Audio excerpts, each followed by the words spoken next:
கேட்பார்கள்.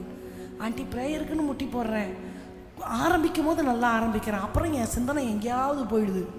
அதுக்கு டிப்ஸ் என்ன தெரியுமா? நெடு முழங்கால். நெடு முழங்காலில் நிற்கும்பொழுது நம்ம ஸ்பைனல் கார்டு ஸ்ட்ரைட்டாக இருக்கும்பொழுது அந்த கான்சன்ட்ரேஷன் மிஸ் ஆகவே ஆகாது. நம்பர் 1. 2வது, வாய் விட்டு ஜெபிக்கிற ஜெபம். நம்ம மனசுக்குள்ளேயே பெரிய அன்னாள் மாதிரி ஜெபிச்சோம்னா நம்மளுக்கு சிந்தனை மாறிடும். அந்த அளவு மன துக்கத்தோட கண்ணீரோடு ஜெபிச்சோம்னா சிந்தனை மாறாது. மற்றபடி நம்ம எப்போ போடுற சோத்திரத்தோடு போய் நிற்கும் பொழுது சிந்தைகள் மாறுவதற்கு நிறைய வாய்ப்பு இருக்குது. வாய் விட்டு நம்ம ட்ரை பண்ணி பார்க்கலாமா? அப்படி வாய் விட்டு ஜெபிக்கணும். ஏன் நான் பேசுகிறேன், நான் என்னோடய ஜெப சத்தம் என் காதுகளுக்கு கேட்கணும்.